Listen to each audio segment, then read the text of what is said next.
So hello everyone, started with today's lecture. We're starting with a drug proving. Aphorism number 105 to 145. In this we finished up to aphorism number 141 and remaining only last three aphorism, that is 143, 144 and 145. So before starting this aphorism, first we will revise yesterday's aphorisms, that is aphorism number 137 and the second part, that is aphorism number 138 to 141. So what is explaining in aphorism number 137? It is regarding the disadvantages of large doses of medicine in proving. What are the disadvantages if we use the large doses for proving experiments? So in this, the disadvantages is that a danger of a poisoning the prover and the threatening his life. That is, when we use the large dose of medicine, it may cause the poisoning effect on the prover, or it may cause a threatening effects on the life of a prover. Then the second effect is that appearance of a primary effects is buried confusion and with such violence that nothing can be accurately observed. So while we use a large dose of medicine for proving purpose, in that case the primary effects gets buried and there is a confusion between primary and secondary effect, and we cannot get anything about the effect of that medicine. Then the third disadvantage is that the disappearance of secondary effects and their getting mixed up with the primary effects. That is, we see the secondary effects in when we use the large dose of medicine, and this will be the disadvantage of using the large dose of medicine in the proving experiments. Along with these disadvantages, they also explain about the advantage of employing the moderate doses of medicine in proving. So what are the advantages of employing moderate doses of medicine in proving is that is appearance of only primary effects without any admixture of secondary effects. So in that case we see only a primary effects when we use the moderate dose of medicine, and in that case the secondary effects cannot admixture with the primary effects. For this reason we have to use the moderate doses for the proving purpose and not to use the large doses for the proving purpose. So this is explaining in aphorism number 137. Then the second group of aphorism that we studied yesterday is that is the method of conducting a drug proving. So what is the method of conducting a drug proving? It is from aphorism number 138 to 144. So these aphorisms are related to the methods of conducting a drug proving, and in this we mainly divided it into two parts. That is, first part is regarding the if the physician is not the prover himself, and second one, the physician is the best prover. These two main points are explaining in these aphorisms, that is method of conducting a drug proving. Yes, anyone having any difficulty?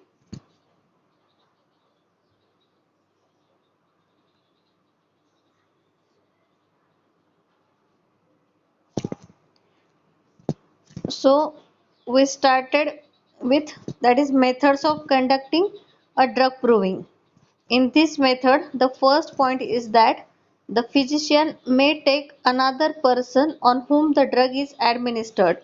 Means if the physician is not the prover, in that case what to do in the drug proving? In that case, first point is that he asks the prover to note down distinctly the sensation, sufferings, accidents, and the changes of health he feels at the time of occurrence, mentioning the time after the ingestion of the drug when each symptom arouse, and if it lasts long, the period of its duration, and keep a day book for the purpose. So, while noting down the symptoms, and if the physician is not the prover, the physician acknowledges the prover that he has to write the every change in his body and mind, that is regarding his health. What are the changes that occurs? It may be sensations, it may be some symptoms, it may be some signs or any alterations that occur in his health. He has to note down, and he has to note down in a proper way how to write. He should know, that is how to write these symptoms, and along with this he know that he has to mention the time of occurrence of symptoms and duration up to which it was there, that is duration of that symptom. So these are the some instructions that may physician give to the prover to regarding the writing down or to noting down the alterations in the state of the health of a prover. Then second point is that the physician looks over the report in the presence of the experimenter immediately after the experiment is finished. So physician has to visit every day to the prover regarding what changes occurred in his health, and he has to note down properly. Then if the experiment is continued for a long period of time, he inspects the day book of the prover daily while everything is still fresh in his memory, and by questioning and cross questioning, that is if the uh, process of proving is for a long time, the physician should visit or look for the day book every day or for a daily, and if he feels that there is some missing, so he can ask to the prover, as the prover having the fresh in his mind, that is his memory is still fresh, and he can answer his questions of, that is questioning and cross questioning him makes each symptom precisely complete, that is it helps to complete the symptoms properly with regards to its sensations, localities, modalities and other concomitant factors. So physician has to visit him daily or check his day book daily. If the experimenter is illiterate, the next point is that if the experimenter is illiterate or unable to write, in that case the physician will ask the prover daily to narrate all his sensations, sufferings and changes in health experienced by him to avoid all leading questions to ensure the authenticity of the prover. So, if the prover is illiterate, in that case, the physician has to visit him daily and note down the all the changes, sensations, and all his symptoms regularly to avoid. That is, in that case, he has to avoid the leading questions. In that case, the voluntary details give the importance. That is, importance should be given to the voluntary details that is told by the prover. For this reason, in that case, if the prover is illiterate. So these are the some of the instructions that Hahnemann given for the purpose of proving experiment if the physician himself is not a prover. Then the next is that is if the physician may be the medicine of himself, that is if physician may prove the medicine of himself or physician himself is the prover, in that case such experiments are the best experiments if the physician is the prover, and physician is the best prover, he is the ideal prover. And what are the different advantages of proving the medicine on physician is that the changes in health experienced by the physician himself become for him an incontrovertible fact. Then, by such self observation, the physician will himself be trained to be a good observer. Then, the uncertainty about the exact changes in the health of the others produced by a drug ceases entirely when a physician proves the drug on himself. So, these are the different advantages if we prove the medicine on a physician, that is physician is the ideal prover for proving a drug is the homeopathic physician, and who is in a perfect state of health, who is sensitive and who is unprejudiced observer, because physician can record the subjective symptoms in more accurate manner with actual sensation, modalities and concomitant. So he is the best prover, he is the ideal prover for the proving purpose. So these are the aphorisms that we correlate, that is 138 to 144 regarding method of conducting a drug proving. Now the last part of the drug proving we are going to start, that is building of Materia Medica Pura. Aphorism number 143 to 145, and in this, that is aphorism number 142, it is regarding how to differentiate medicinal and disease symptoms in Sikh. So in this aphorism that explain about the investigation of effects of medicine is difficult, and in this what Dr. Hahnemann explained about, but how symptoms of the simple medicine employed for a curative purpose can be distinguished amongst the symptoms of the original malady, even in diseases, especially in those of a chronic character that usually remain unaltered, is a subject pertaining to the higher art of judgment and must be left ex- exclusively to masters in observations. And in that case, they also give the footnote under aphorism number 142, that is regarding the symptoms which during the whole course of the disease might have been observed only a long time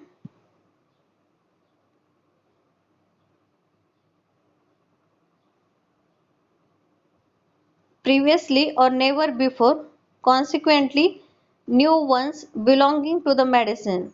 So, what is given in that? The symptoms which during the whole course of the disease might have been observed only a long time previously or never before, consequently, new ones belonging to the medicine. So in this they explain about the investigation of effect of medicine is difficult. So why it is difficult? That is symptoms which during the whole course of the disease might have been observed only a long time previously. Means these symptoms can be observed only a long time previously or never before, consequently new ones belonging to the medicine.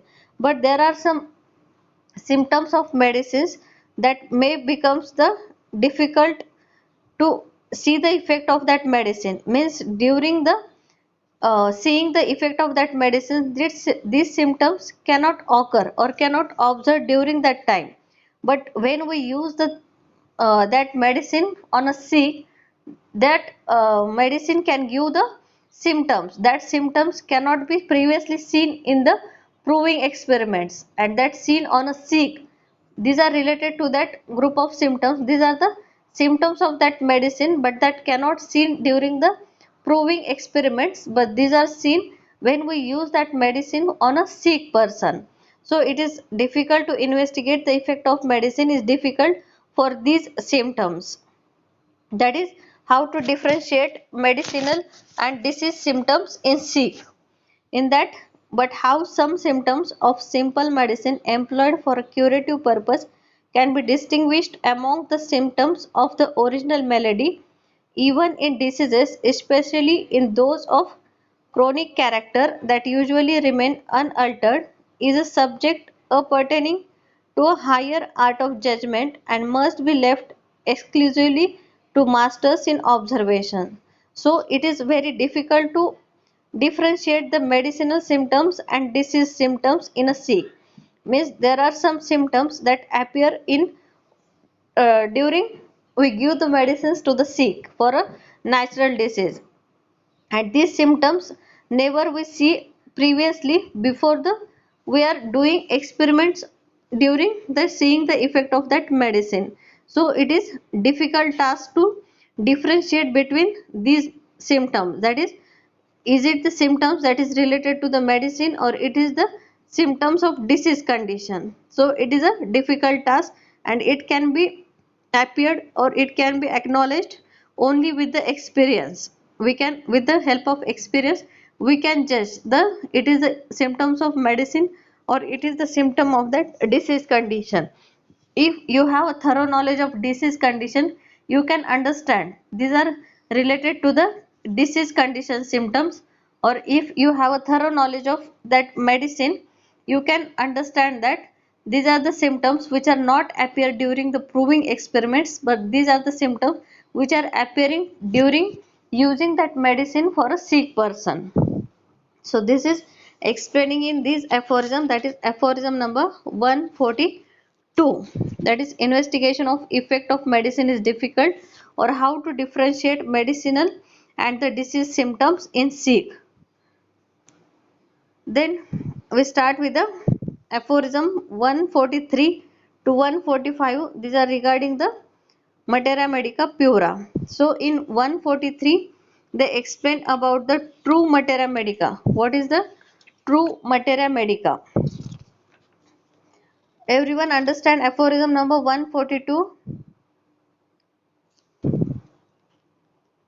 Any difficult any difficulty regarding these aphorisms?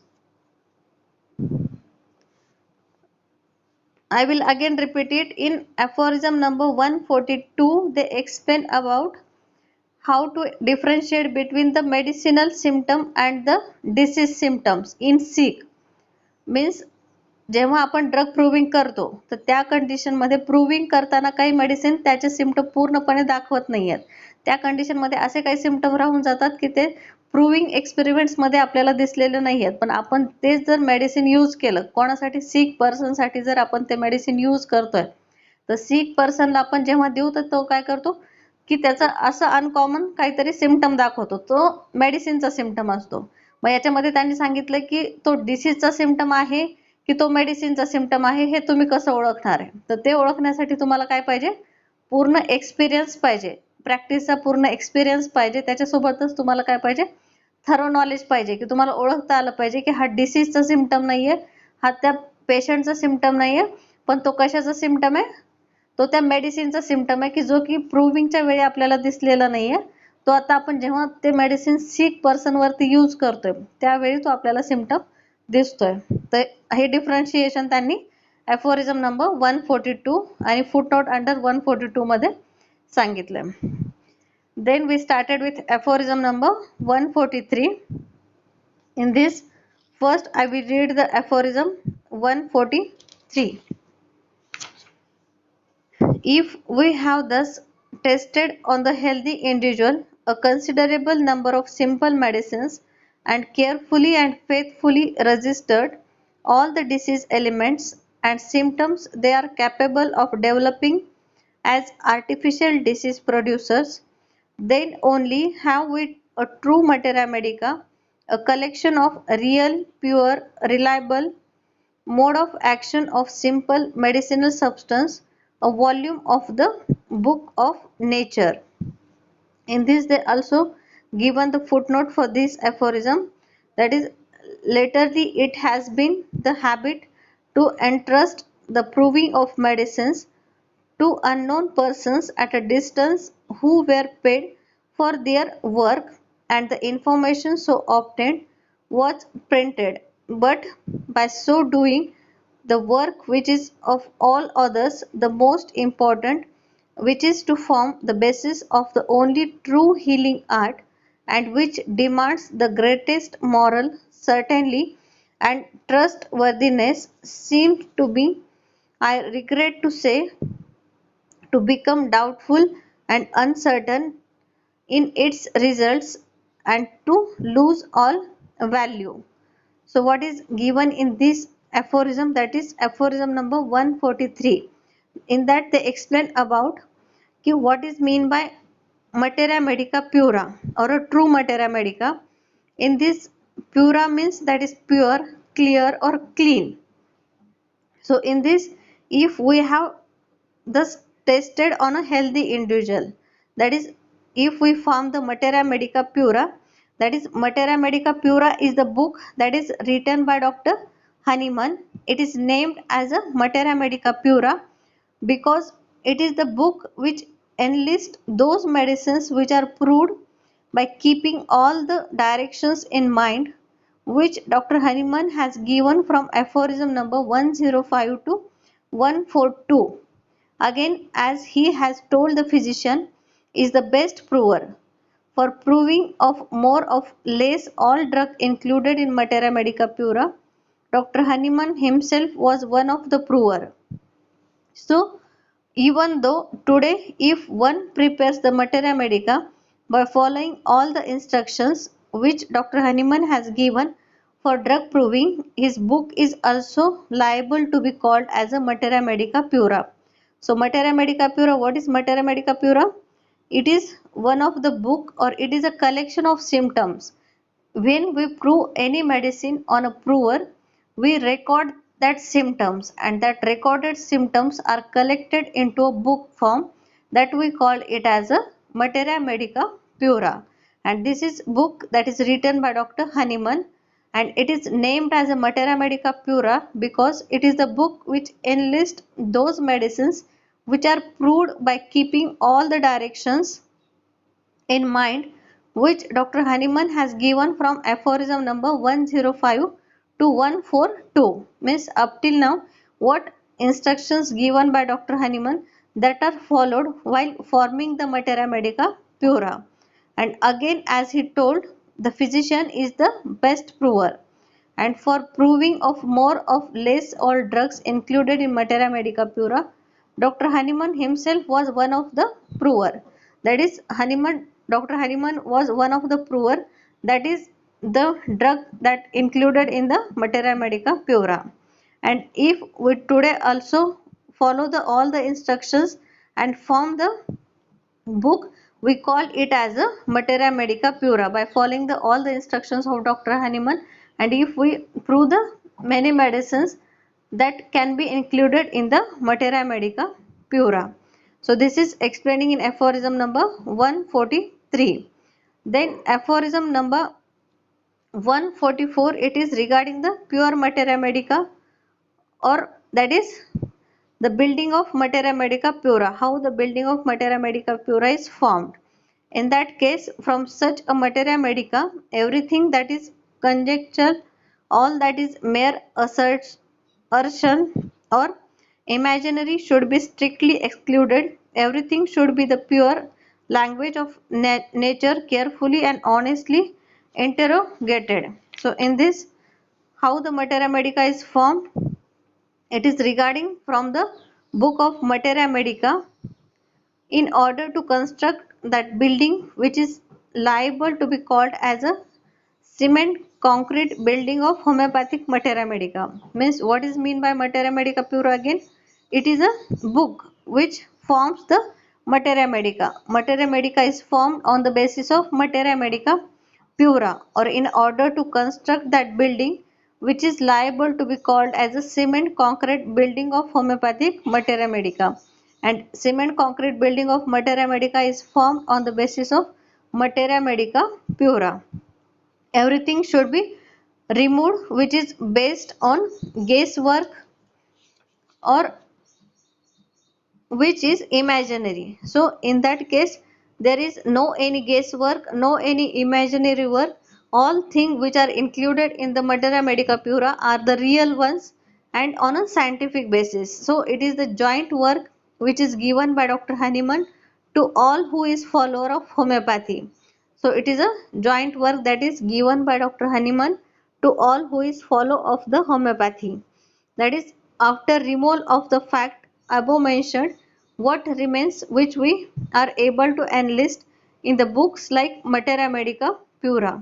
So Materia Medica Pura is the book on which we form the building of Materia Medica.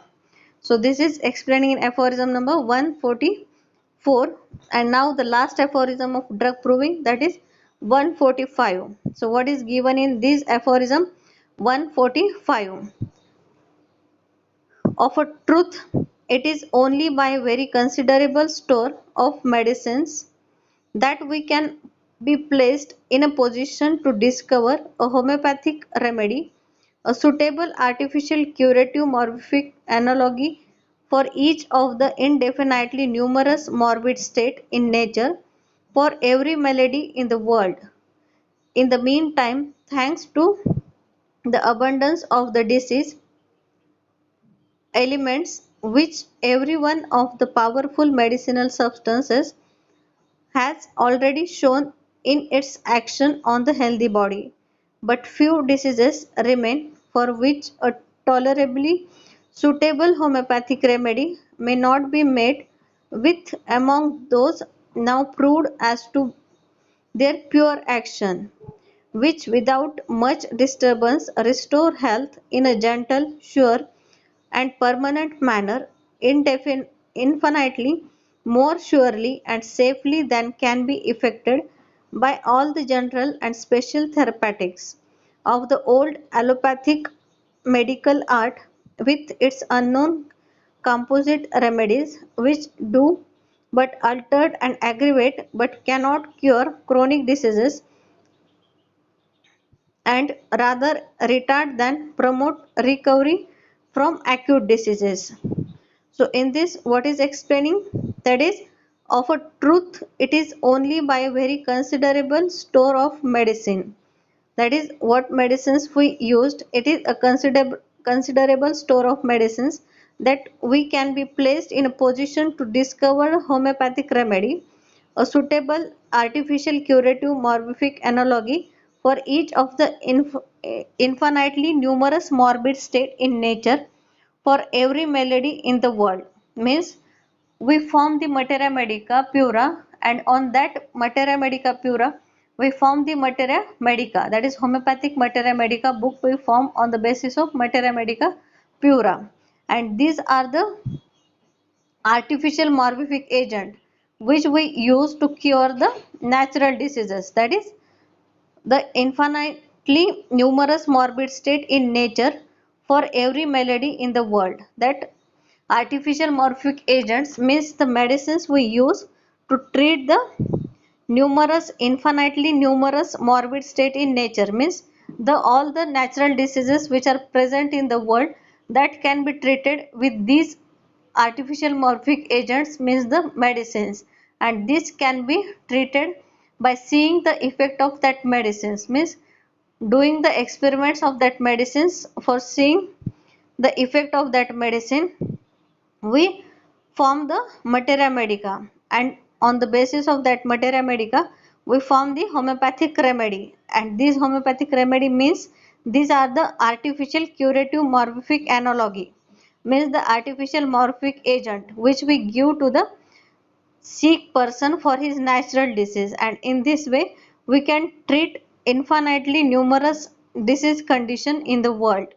And in this in the meantime, thanks to the abundance of disease elements which every one of the powerful medicinal substance has already shown its action on the healthy body, but few diseases remain for which a tolerably suitable homeopathic remedy may not made with among those now proved as to be their pure actions. So in that case, meantime, thanks to the abundant disease elements, means there are the number of diseases which are present in the world, and that can be treated with these artificial morphic agents which without much disturbances restore the health in gentle, sure, permanent manner, infinitely more surely and safely than can be effected by all the general and special therapeutics of the old allopathic medical art with its unknown composite remedy, which do but alter and aggravate and but cannot cure chronic diseases, and rather retard than promote recovery from acute diseases. So this is aphorism number 145. So aphorism number 143 to 145, these all are related to the building of materia medica pura, and that is the real materia medica. What is the real materia medica, or the building up of materia medica pura? And in this Dr. Hahnemann explained as, that is after testing on the health individuals a good number of simple medicines and carefully and faithfully recording all the altered sensations and functions experienced by the prover with each medicine, we built a real materia medica, a volume of the book of nature. So that we call it as a pure materia medica or a real materia medica. In that case, Hahnemann called his Materia Medica pura or pure because it consists of the collective statement of the positive and the perceptible reactions of the healthy human body. What it contains? It contains the positive and the perceptible reactions of the healthy human body recorded in the words of persons acted upon by drugs and admits no misinterpretation with changing medical terminology. So we record these all effects of that medicines and admits, but these are without any misinterpretation or without changing any medical terminology, altered biological conceptions and new scientific attitudes. So Hahnemann's Materia Medica of the early 19th century can be as intelligently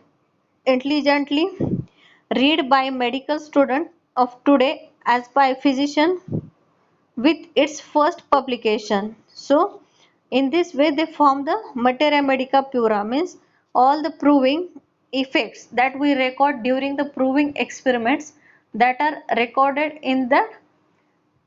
by the prover in a day book, and by the collection of day book, all the day books collected by the physicians, and he record all the symptoms, that different symptoms experienced by the different provers, and all this recorded in the Materia Medica pura under the heading of each remedy. That is, it is to be borne in mind in this connection that the day books of the provers are not the Materia Medica, means the direct day books are not the Materia Medica, but not until this mass of materials has been analyzed, shifted, classified according to its anatomical, physiological and pathological relations, and had its general and particular characteristics logically deduced, does it becomes Materia Medica for practical use.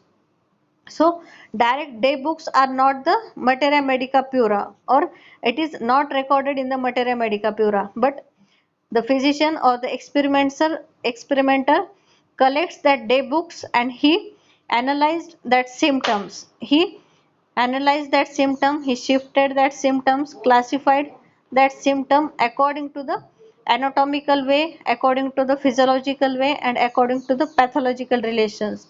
And then he formed the Materia Medica pura. And on these Materia Medica pura, we form the homeopathic Materia Medica.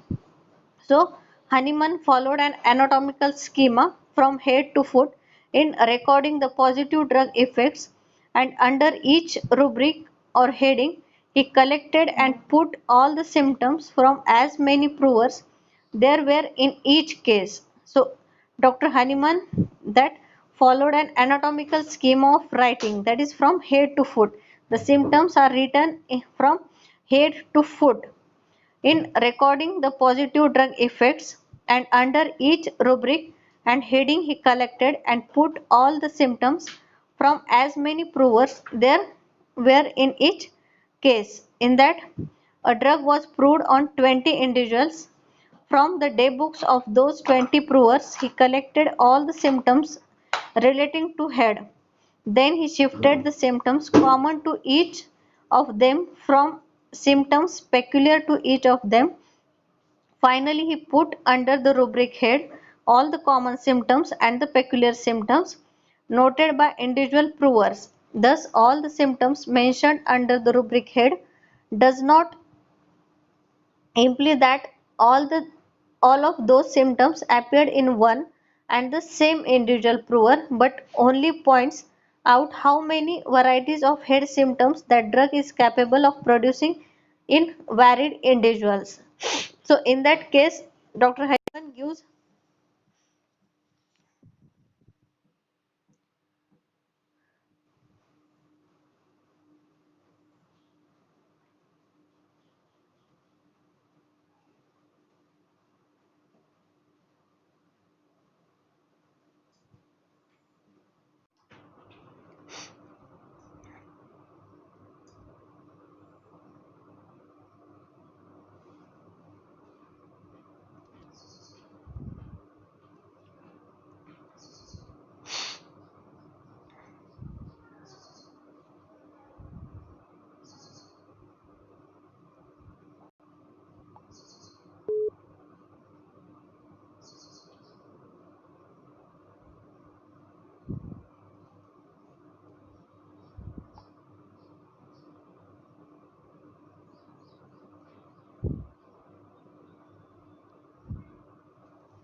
शांत बस ना.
So I am explaining about how the materia medica pura is formed. In this, Dr. Hahnemann give there one example how materia medica is formed. That is, Hahnemann followed an anatomical schema from head to foot in recording the positive drug effects under each rubric and heading. He collected and put all the symptoms from as many provers there were in each case. Means he write down the materia medica in the form of that is from anatomical schema from head to foot. All the symptoms are recorded from head to foot. In this, for example, a drug is proved on a 20 individuals. Something drug is proved on 20 individuals, and from the day books of those 20 provers he collected all the symptoms relating to head, and all the day books of these 20 provers is collected, and from these 20 provers day book he collected all the symptoms that are related to the head. Then he shifted the symptoms common to each of them from symptoms peculiar to each of them. That is, he classified these head symptoms into two categories, that is common symptoms that are appeared in these 20 provers and the peculiar symptoms that are appeared in these 20 provers. Then finally he put under the rubric head all the common symptoms and the peculiar symptoms noted by the individual provers. Then he record these common symptoms and peculiar symptoms under the rubric head of each individual prover, and thus all the symptoms mentioned under the rubric head does not imply that all those of the symptoms appeared in one and the same individuals prover, but only points out how many varieties of head symptoms that drug is capable of producing in varied individuals. So in that case, these are all the symptoms under the head.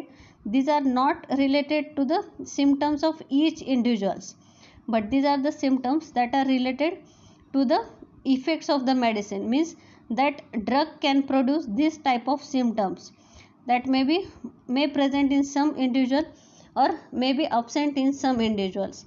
So these symptoms points out how many varieties of head symptoms that drug is capable of producing in varied individual. So this is regarding how the materia medica pura is formed.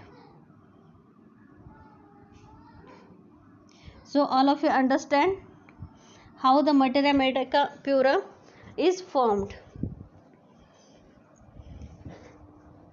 This is explaining in aphorism number 143 to 145. It is regarding the building of a materia medica pura, and it is a real, pure and clear book that is written by Dr. Hahnemann. And in today's era also, if we follow all the instructions of drug proving that is told by Dr. Hahnemann, and we can prove the medicines, we also record our medicinal effect in that materia medica pura. So this is regarding how the materia medica pura is formed, and on the basis of that materia medica pura we form the real materia medica, or the homeopathic materia medica is based on this materia medica pura. Different books of materia medica are formed on these basis, that is materia medica pura. The main symptoms are collected from this materia medica pura, and different homeopathic materia medicas are formed on this basis. So these are the aphorisms that is related to the building of materia medica pura, or the formation of a real materia medica. So in today's lecture we studied aphorism number 142, that is regarding the investigation of effect of medicine is difficult, or how to differentiate between the medicinal symptoms or drug symptoms in medicinal symptom and disease symptom in sick individual, and aphorism number 143 to 145 regarding the building of materia medica, or the formation of real materia medica, or the homeopathic materia medica. So in this way we finished the topic of drug proving, that is aphorism number 105 to 145, and these drug proving we divided into different parts according to their aphorisms. So in this first part is that pathogenetic effect of drug, that we studied aphorism number 105 to 110. Then second part, primary and secondary effects of drug, that is 111 to 120. Then third part is that aphorism number 121 and 122. It is regarding the ascertainment of doses of medicine. Then aphorism number 123. It is the fourth part related to the methods of preparation of medicines or drugs.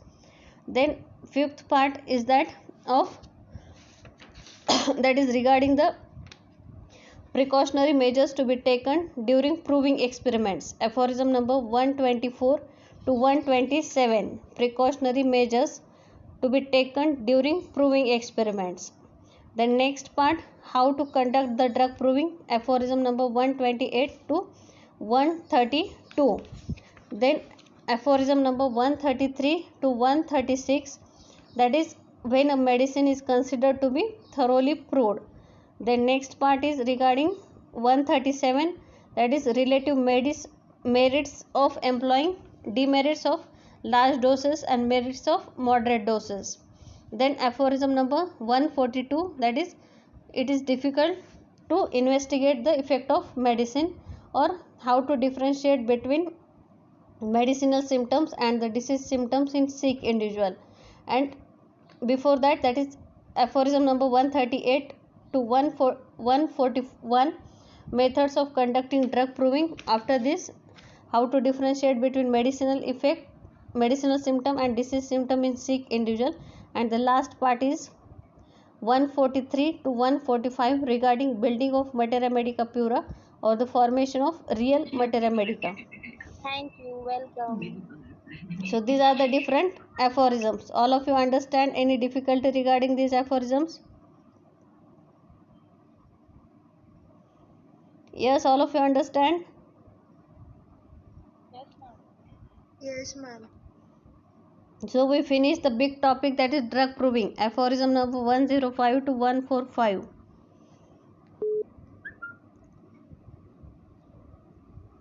Yes, everyone understand? Yes, ma'am. Yes, ma'am. So now I will ask question to you. Before that, who is roll number after Yashwant? Ma'am, मैं Amisha. Okay, record the attendance and send to me. Yes. Now who is roll number 1? Yes, ma'am. What is given in aphorism number 105? Investigation of pathogenic power of medicine. Yes, along with this,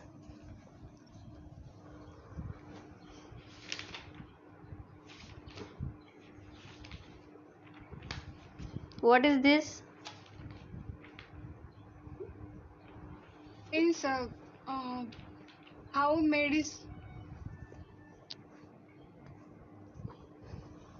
medicine recover the disease.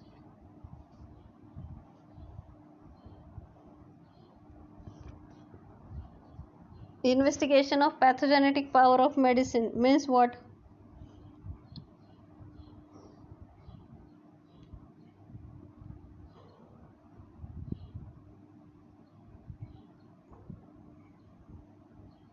Medicine power of medicine to recover the disease.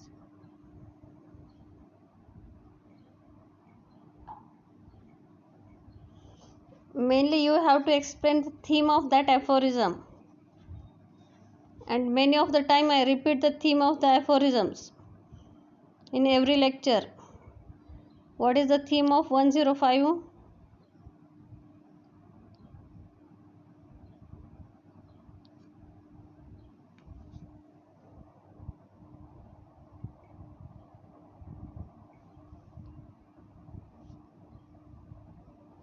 What is theme? Very simple. First aphorism. It explains the definition of drug proving.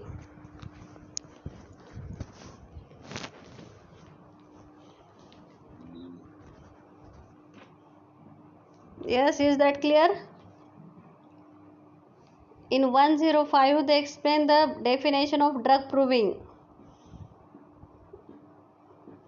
An investigation of pathogenetic power of medicine means drug proving.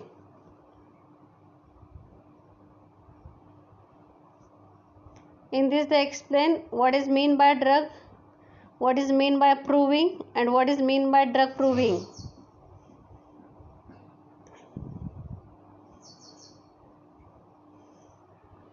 Yes, understand?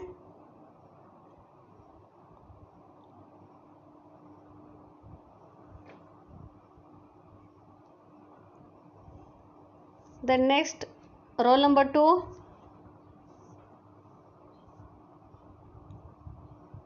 Yes, ma'am. What is explaining in aphorism number 106?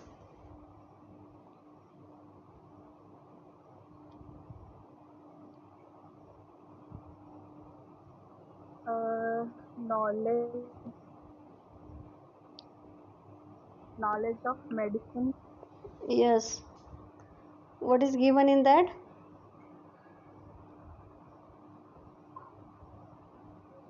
Many drugs must be proved so that we could select homeopathic remedies for almost all natural diseases. Yes, okay. And in that also they explain about the definition of medicine and number of medicines can be proved that we can select for any natural disease condition. Okay. Next, roll number 3. Ma'am, roll number 3 to 6 तक absent है. Okay, फिर आपका है क्या हमेशा? नहीं, यशवंत है फिर मैं। Yes, Yashwant, what is explaining in 107? Ma'am in 107 drug proving त्यांनी सांगितलं ड्रग प्रूविंग ही सिक पर्सनवर नाही करायची बिकॉज जे सिक पर्सनचे सायन्स अँड सिम्टम्स आहेत आणि जे मेडिसिनचे जे सायन्स अँड सिम्टम्स आहेत ते जर मिक्स झाले तर कन्फ्युजन होईल. Okay. Next, 108. Yes. 108. Proving must be done on healthy human being. Yes, along with this, what is explaining? The best possible way of ascertaining the pure effect of medicine is to make proving of them on healthy human being in moderate doses. And pathogenetic power of medicine is its disease curing power. And footnote number 108 में बोला है कि Hahnemann says that the necessity of proving drugs on human being उसके बारे में explain किया है. Okay. On healthy human being पे क्यों करना है? Okay.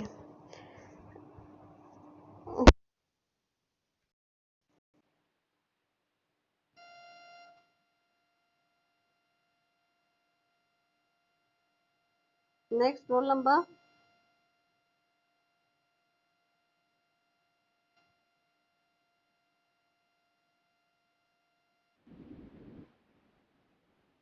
ट्वेल्थ है क्या? कौन है?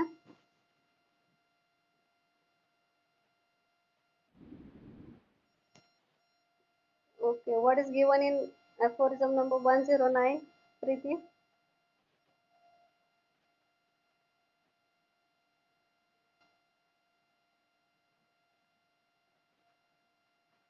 Yes, Preeti, can you listen me?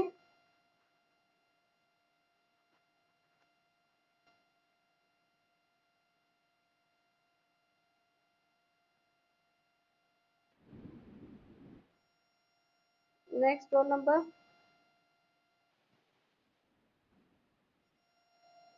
काय सांगितलंय 109 मध्ये?